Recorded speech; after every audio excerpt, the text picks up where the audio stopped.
Bom dia, igreja amada. Quem aí está acordado? Bom. Você acredita que o céu existe? Sim. Faz bem, porque a palavra de Deus diz que existe mesmo. E, pela descrição bíblica, um lugar maravilhoso, perfeito, divino, né? E você acredita que o inferno existe? Na verdade, né, o Tártaro, o Guina, o fogo inextinguível. Você faz bem também, porque o próprio Jesus explica muito sobre este lugar. A Bíblia nos ensina que ele foi criado para o Satanás e seus demônios. Um lugar terrível, de choro e ranger de dentes. Será que muitos dentistas vão para lá? Certo pastor midiático, conhecido pelo seu humor, pelas suas piadas, né? Ele conta que certa vez ele estava falando sobre o inferno numa reunião e uma irmã se aproximou e disse: Pastor, eu não acredito no inferno. Ele olhou para ela assim, olhou bem e falou: Ah, é? Interessante. Espera até você chegar na porta do inferno e o coisa ruim vir falar para você que pode entrar, dona. Aqui não precisa de fé para ser aceito, não. Na verdade, algumas pessoas têm dificuldade para lidar com essa questão, né? Os céus e o inferno, lugares espirituais, existem sim e estão muito bem descritos na palavra de Deus. Mas muita gente mesmo, acredita que o céu e o inferno são aqui. Você já ouviu falar? Com certeza você já ouviu alguém dizer: a minha vida está um inferno. Ou então, uau, fizemos uma viagem, né? E foi um paraíso. Lugar maravilhoso. Ou o nosso lar é um pedacinho do céu, né? Tão bom ouvir isso, né? Voltando a mais uma daquele pastor, uma fiel chegou para ele e disse: Pastor, o senhor tem que ir na minha casa. O senhor precisa. Minha casa está um verdadeiro inferno. Ele olhou para ela e disse: Vou não, quero ir não. Se a sua casa está um verdadeiro inferno, não quero ir não. Na verdade, existe, né, um pouco disso no nosso dia a dia, na nossa vida terrena. A gente experimenta um pouco de céu e inferno aqui. Essas descrições são de fato verdadeiras. Diariamente nós fazemos escolhas, diariamente nós estamos tomando decisões e outras pessoas também estão tomando suas decisões. E a somatória dessas pequenas escolhas, nossas e dos outros, pode tornar a nossa vida um paraíso, um pedacinho do céu aqui na terra, ou também pode tornar a nossa vida num inferno. Para falar desse tempo, o tempo de vida terreno, o tempo que eu e você ainda temos de escolhas para fazer. Eu gostaria de ler e comentar uma passagem que está em 2 Timóteo, capítulo 2, do 1 ao 13. Antes de entrarmos no texto, no assunto do texto, só uma observação sobre esse livro, 2 Timóteo. Paulo escreveu para Timóteo da prisão em Roma. Muitas vezes as palavras de alguém que está próximo da morte causam um forte impacto na nossa vida, não é verdade? Em certo sentido, esse livro é assim. Paulo, aprisionado em Roma, ciente de que ele não mais seria solto, né, prevendo sua morte, suas últimas palavras para Timóteo são, na verdade, palavras que nos ensinam a viver. É um legado. E a gente precisa tirar proveito disso. Está lá, na Bíblia. É de Deus para você. É preciso estar atento às declarações intensas de Paulo, que reúnem sabedoria de uma vida de dedicação ao Senhor. Ele experimentou tudo o que ele está pregando. Ele vivenciou tudo o que ele está pregando. Ele não fala da boca para fora. Ele não fala de coração vazio. Ele fala com propriedade. Vamos ler 2 Timóteo 2, a partir do 1. Então, Paulo escreve para Timóteo: Tu, pois, filho meu, fortifica-te na graça que está em Cristo Jesus. E o que de minha parte ouviste, através de muitas testemunhas, isso mesmo transmite a homens fiéis e também idôneos para instruir a outros. Participa dos meus sofrimentos como bom soldado de Cristo Jesus. Nenhum soldado em serviço se envolve em negócios dessa vida, porque o seu objetivo é satisfazer aquele que o arregimentou. Igualmente, o atleta não é coroado se não lutar segundo as normas. O lavrador que trabalha deve ser o primeiro a participar dos frutos. Pondera o que acabo de dizer, porque o Senhor te dará compreensão em todas as coisas. Lembra-te de Jesus Cristo, ressuscitado entre os mortos, descendente de Davi, segundo o evangelho que eu tenho pregado, segundo o meu evangelho, pelo qual estou sofrendo até algemas como malfeitor. Contudo, a palavra de Deus não está algemada. A palavra de Deus não está algemada. Por esta razão, tudo suporto por causa dos eleitos, para que também eles obtenham a salvação que está em Cristo Jesus, com eterna glória. Fiel é esta palavra, são palavras de Jesus que Paulo está descrevendo. Se já morremos com ele, também com ele viveremos. Se perseveramos, também com ele reinaremos. Se o negamos, ele, por sua vez, nos negará. Se somos infiéis, ele permanece fiel, pois de maneira nenhuma pode negar-se a si mesmo. Muito bem. Todo esse texto aí que nós lemos está dividido em 3 partes, basicamente. A primeira parte é uma introdução, né, que Paulo já tinha dito para os Efésios também, né, que fortifica-te, fortalece-te, né? A gente precisa buscar força. Não importa se o celular que você tem no bolso é um iPhone 5, 10, o 12, 13, 20, vai chegar uma hora que você precisa ligar ele na tomada e carregar. Porque se acabar a bateria, acabou.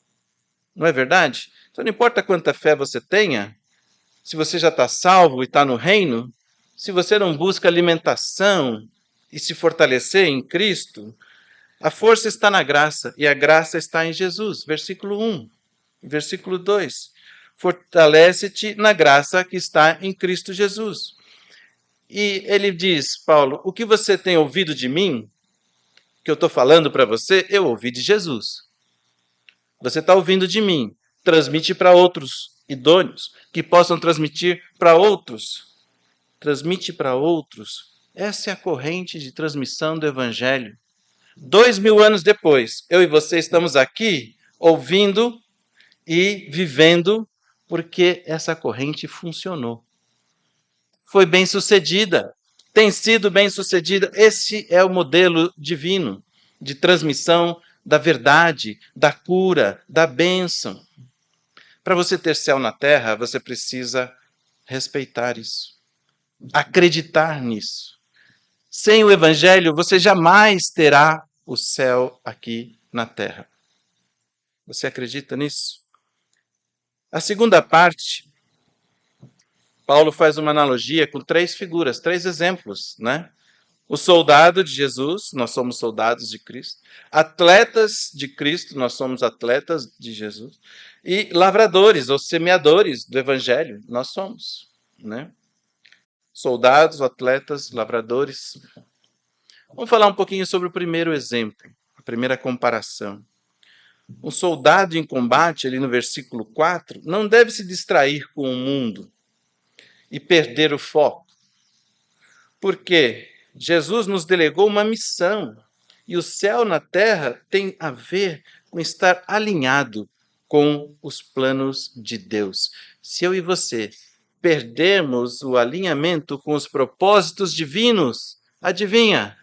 É como uma receita de um bolo. Já viu um bolo desandar? Já viu uma receita desandar? Alguma coisa saiu errado e aquilo. É.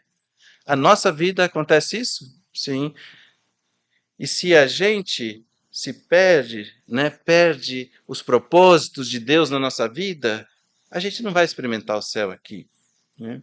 Efésios 6, versículos 10 e 12, pode abrir, você vai gostar.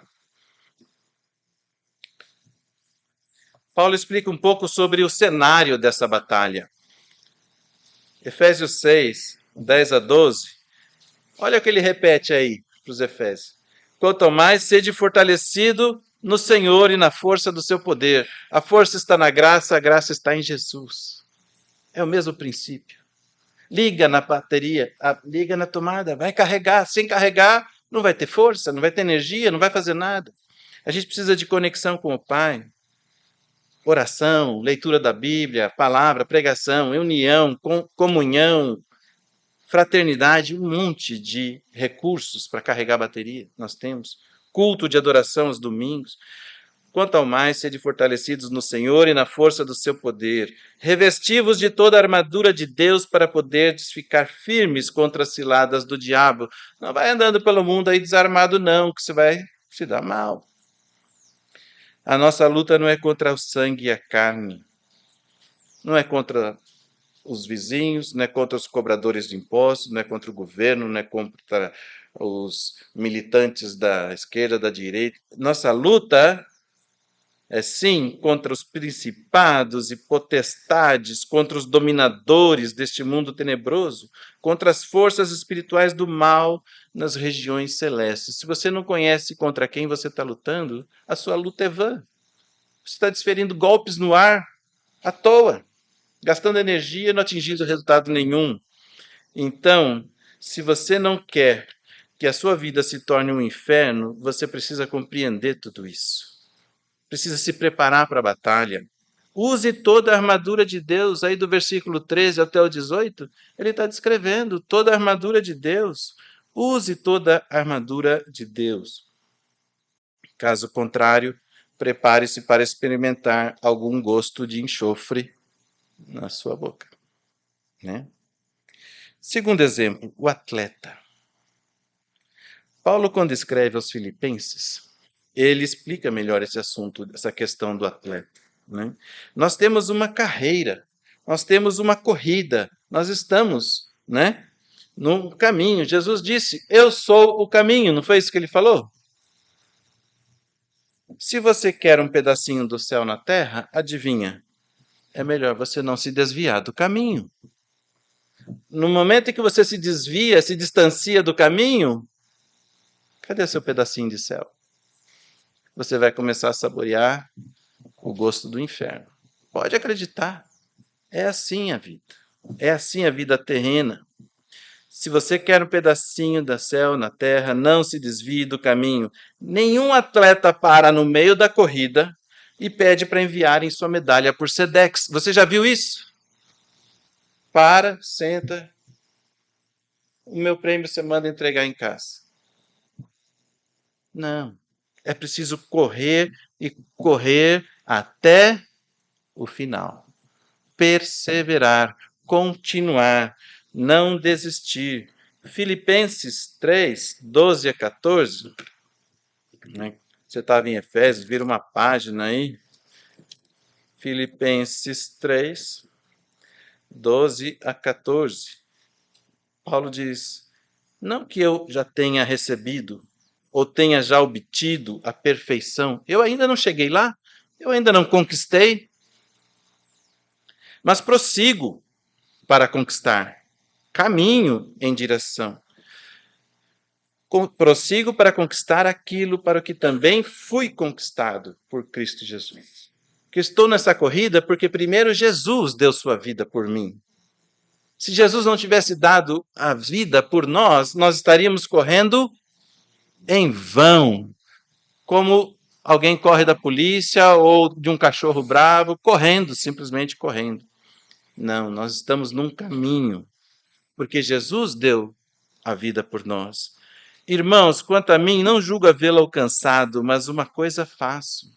Esquecendo-me das coisas que para trás ficam e avançando para as que diante de mim estão, prossigo para o alvo, para o prêmio da soberana vocação de Deus em Cristo Jesus.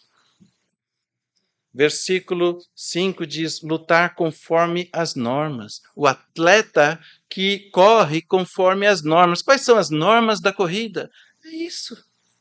Esquece o que ficou para trás. Não fica lambendo ferida, não fica olhando para os seus erros, lamentando os seus fracassos, suas derrotas. Tentei e não deu certo. Thomas Edison tentou quantas vezes até conseguir fazer dar certo? Quantos foguetes tentaram chegar na Lua e não chegaram? Quantas vezes nós erramos? Vamos ficar olhando para trás? Não.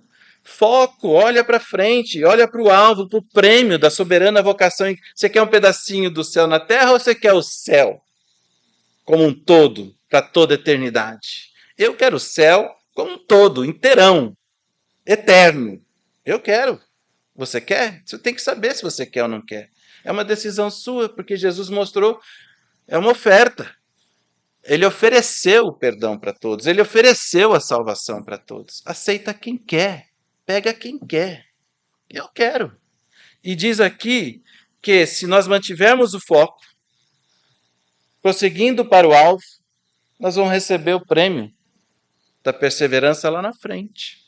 Tiago já tinha dito isso, né? Tiago 1,12 diz: bem-aventurados os que perseverarem, porque herdarão a coroa da glória, da vitória. Nós cantamos aqui, nós queremos o céu. Terceiro exemplo, versículo 6, lá de 2 Timóteo. Os semeadores, os lavradores tenazes, são os primeiros que participam dos frutos, são os primeiros que saboreiam da colheita. Quer viver um paraíso na terra? Cuida do que você tem plantado. Afinal de contas, o que você tem plantado? As pessoas vivem plantando egoísmo, semeando discórdia, cultivando inimizades.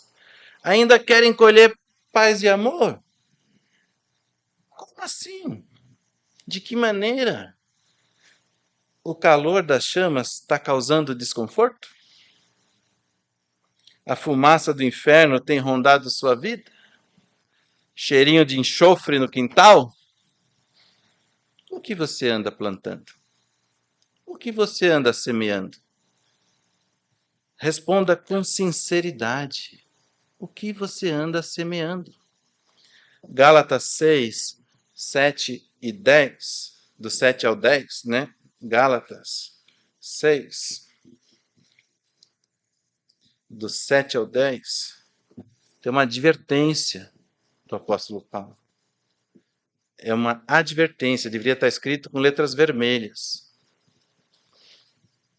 Não vos enganeis, de Deus não se zomba.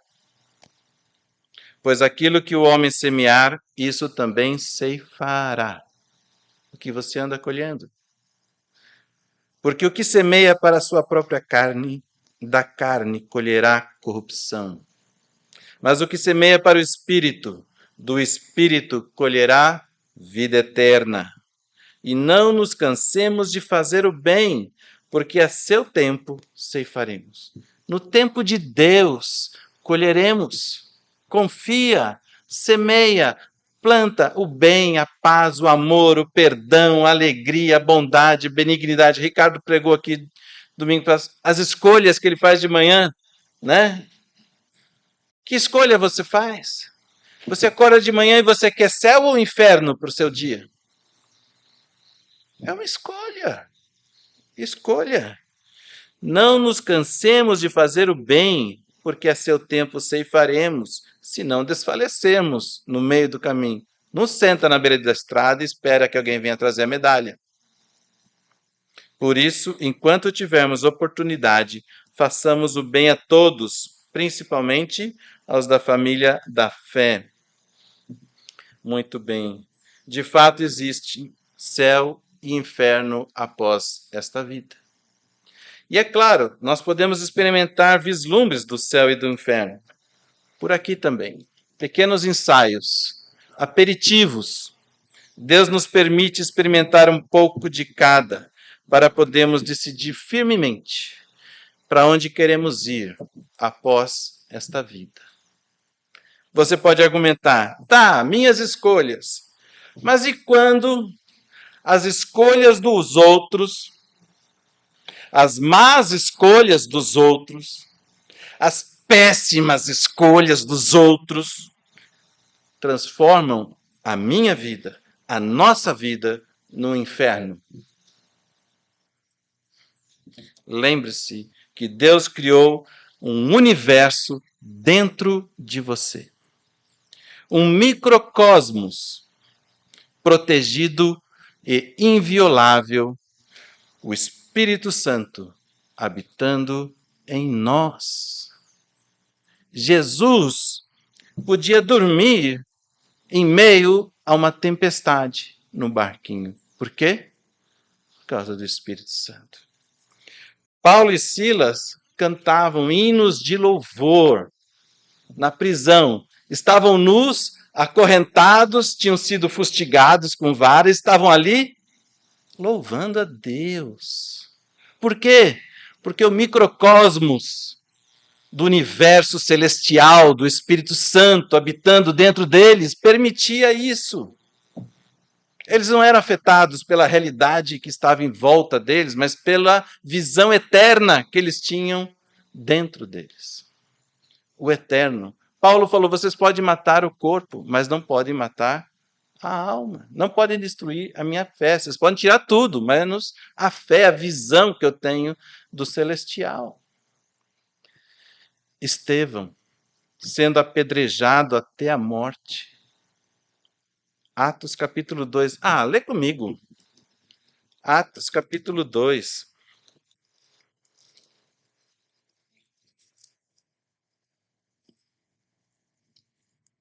São só 2 versículos. Capítulo 7. Perdão, Atos 7. Falei 2, né? É Atos 7. São só 2 versículos. 55 e 56. Estevão estava ali sendo apedrejado, criminalizado, condenado, simplesmente porque tinha fé no Filho de Deus, no Messias, no Cristo. Mas Estevão, cheio do Espírito Santo, fitou os olhos no céu e viu a glória de Deus. E Jesus, que estava à sua direita, e disse, eis que vejo os céus abertos e o Filho do Homem em pé à destra de Deus. O microcosmos, o Espírito Santo. Estevão, ele via os céus abertos. Ele via Jesus em pé. Ele via o próprio Deus. O que poderia fazer algumas pedras contra ele? Nada. Porque o que é eterno estava preservado. E você? Tem visto os céus abertos ultimamente? Lembre-se, o apóstolo Paulo escreveu aos Romanos: rogo-vos, pois, irmãos, pelas misericórdias de Deus, que apresenteis o vosso corpo por sacrifício vivo, santo e agradável a Deus, que é o vosso culto racional. Não vos conformeis com este século, mas transformai-vos pela renovação da vossa mente, para que experimenteis qual seja a boa, agradável e perfeita vontade de Deus. Em outras palavras, não vos conformeis com o inferno aqui na terra, mas transformai-vos para experimentar o céu aqui e agora. Finalizando o texto de 2 Timóteo, Paulo coloca uma verdade impactante, as palavras de Jesus, né? São 4 Cs. Se morremos com Ele. Se somos cristãos, sejamos por inteiro.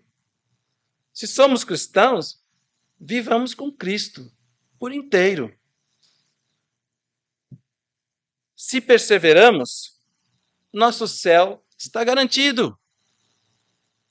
Se perseveramos, o nosso céu está garantido. Ao mesmo tempo, se negamos a Cristo, o nosso inferno também está garantido. Se o negarmos, ele também nos negará. Se falhamos, não precisamos ter medo. Jesus é fiel e pronto para restaurar o teu céu, aqui e agora. Você crê? Bom céu para você.